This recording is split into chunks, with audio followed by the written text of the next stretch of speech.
And in this, good morning everyone, it's Janet Wakeland with Remarkably Created. And in this quick video, I want to take a few seconds to talk to you about Stampin' Up's new packaging. That will be how all of their stamps and dies come when you order them, whether you're choosing to order sneak peek products in the starter kit this month or beginning in November with new product that is released online. The new packaging is 5 5/8 by 9 inches, and the packaging is the same whether it's for a stamp set or dies. One of the reasons that Stampin' Up! Is able to put all of their stamp sets in the same size packaging is because Stampin' Up! Is phasing out red rubber stamps. And the reason for that is just being the resources for it. Red rubber is getting harder and harder to source. It is a natural resource. And so wanting to be in control of product releases and resources that it uses for stamps, Stampin' Up! Made the decision to focus solely on photopolymer stamps. High quality, beautiful. I actually love photopolymer stamps for so many reasons. And I know that some of you are definitely red rubber fans, and I respect that. But again, it is becoming a natural resource that's more challenging. So Stampin' Up! Again, you're going to have the stamps, and then you're going to have the dies, as you see here, in the exact same packaging. What they're switching from, as a reminder, are these clear stamp cases. The clear stamp cases will still be available for purchase. They are sold in a pack of 4 for those of you who love and use them as storage. So one of the first changes that some of you will face is how you store your stamps.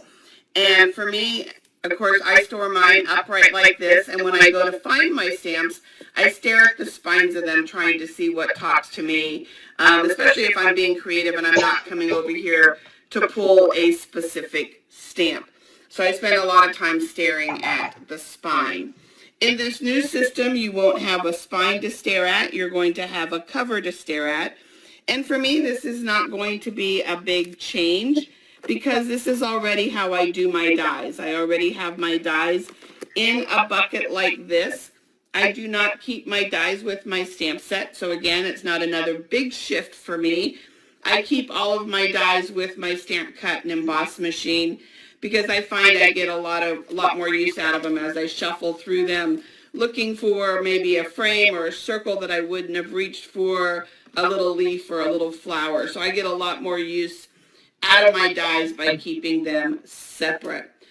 For those of you who want to still keep your stamps and dies together instead of being in the same package, what you'll do is you'll just simply keep them right together. You've got delicate framing stamp set followed by delicate framing die, so you can still keep them together.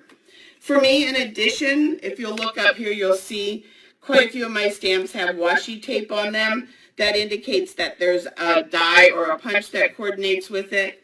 I will be adding a piece of washi up here in the corner. Again, it's not a big change for me. I'll just be adding that washi up here as opposed to on the spine, signaling to me that there's a punch or a die that does coordinate with it. The other thing is, in this container here, I have approximately 30 of the new folders, and you can see that there's still lots of space.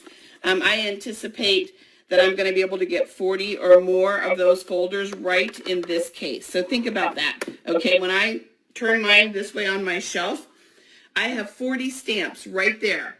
I mean, 40 stamps. Look at the difference, guys. Okay, that's 40 stamps, right? Or a little more.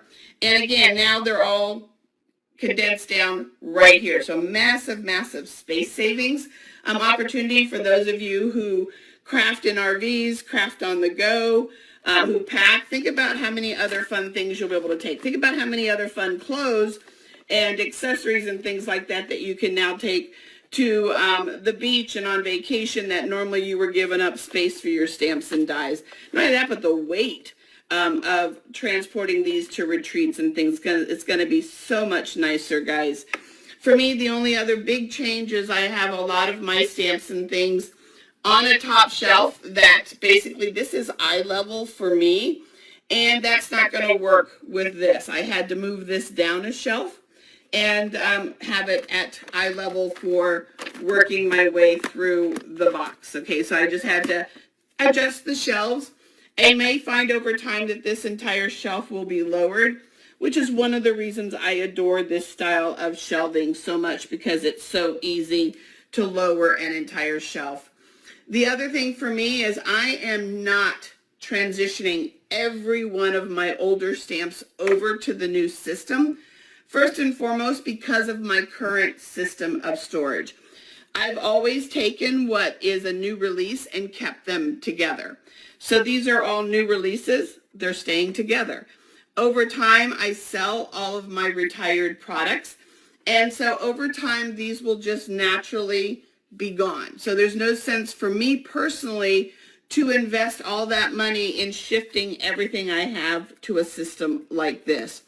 For those of you that do want to shift, though, because you do hold on to all of your retired products and you want that cohesiveness of all being the same size, I would recommend then just taking the label out of the front of one of these cases, folding it to fit down inside of the cases. They do sell these in a pack of 10, and you'll have that working just fine in the same system, whether you alphabetize them, sort them by holidays, sort them by themes.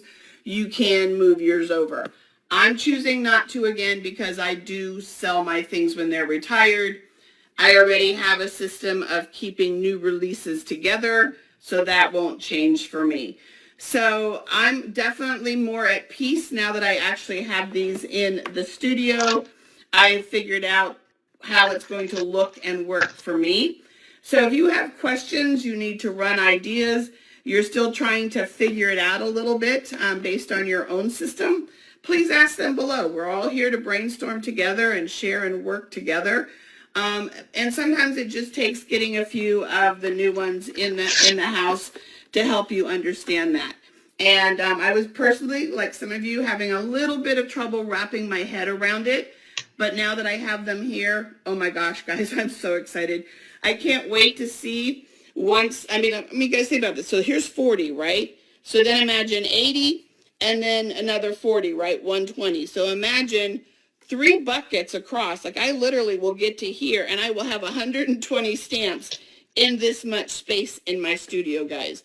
So basically for me, the hardest thing is going to be what do I want to store on these shelves, because I'm kind of funny about wanting my storage to be out and about so that I can access it, guests in the studio can access it, but it doesn't look trashy or messy, if that makes sense. So now I just got to figure out what to do with the new and empty space I have here, and that's not a hard problem to have, guys. So this is just my personal solutions and just a little bit of thoughts for you on the new packaging coming, whether you're selecting the new product in your starter kit this month with the great deal that's happening, or you'll be ordering some of these amazing new products beginning in November. I will also be doing some videos, of course, showcasing new products. So you'll get to actually see the insides and what it looks like, to see the stamps on a sheet, to see the dies on a sheet.